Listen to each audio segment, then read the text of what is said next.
I think that it's super impressive that he delivered such a quality debut album after, being in the game for 9 years and not dropping a debut studio album. There were a lot of expectations and he met them all. And what's impressive also is that, J. Cole oversaw a lot of the production. He is the executive producer of the project. Although he did not produce any of the beats, he oversaw everything.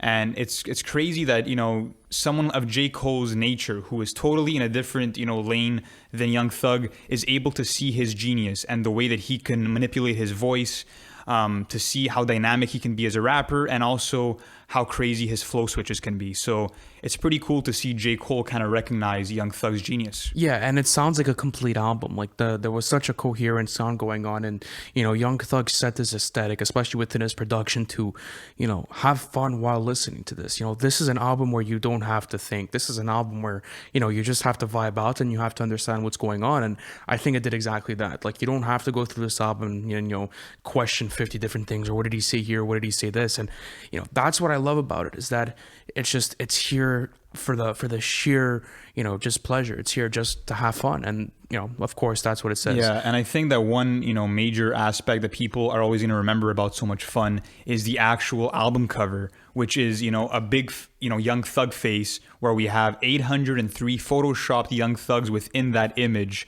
And shout out to the graphic designer that put that together, because it's fucking wild and it's super creative. I've never seen any album art anything similar to that. And it really, impressed me. It's one of the hardest album covers of the 2010 decade, that's for sure. And I was super surprised when I saw it, because, I was trying to look at it through my phone, and like my pixels didn't pick up on it. And like I thought it was just like, small little, like let's say bushes, like just throughout like a whole big garden. But then, you find out that it's actually like little Young Thug faces, and you're like, holy fuck, like they actually did this. I want to dive into the track list, because it's a super big track list. There's a lot of good shit going on. 19 songs, right? 19 songs.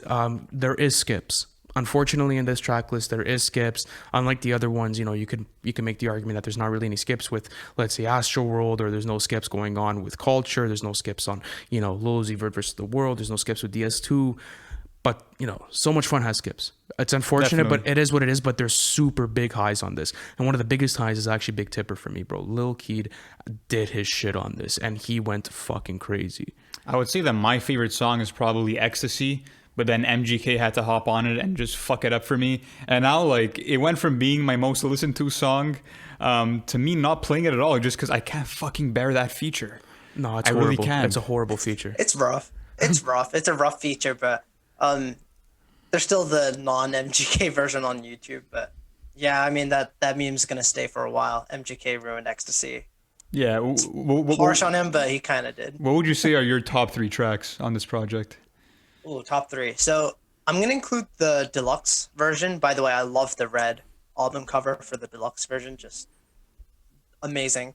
I think maybe my favorite track might be Millions. It's a short banger. The beat is just crazy.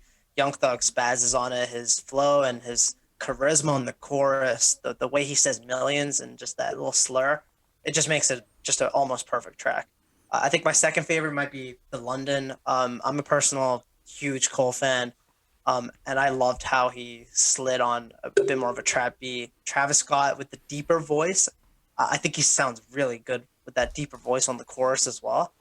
So that's maybe my second favorite.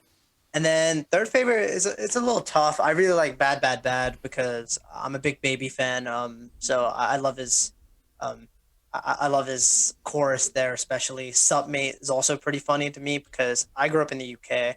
So Future kind of I don't know if he's mocking or not, but kind of implementing a bit of a British accent. I think that's pretty funny. So I'm not really sure what my third favorite might be. I'm gonna end up giving it to. Let's go with Bad Bad Bad. I'll just give it to it, or Hot.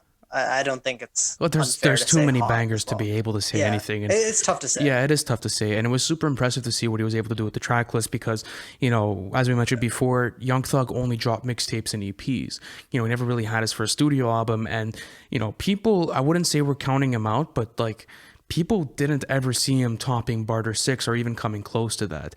And what does he do? In 2019, he comes out with his first studio album, and it's, it's his 1-2 best album. Like, I feel as if you could ask any Young Thug fan what they like. Obviously, I think a lot of people would say Barter 6, but it's definitely in contention for me his best project, bro. And like, that's something I'm gonna... It's definitely up there. There's Barter 6, there's Jeffrey, there's Slime Season 3, but this is definitely in the top 5, and it's crazy that... Yeah, he's just been super consistent over the years. He has been. And, I want to see him drop, and I want to know what the fuck he's going to do, because, he's done so much with so many different sounds, and I've heard so many different sides to Thug. Like, I've heard him in, his really Atlanta trap lane. I've heard him in, go into something, more melodic. I've heard him go into his pop bag. I don't know what he's going to go into now, but hey, listen, that's the myth of Young Thug. You never know what you're going to get.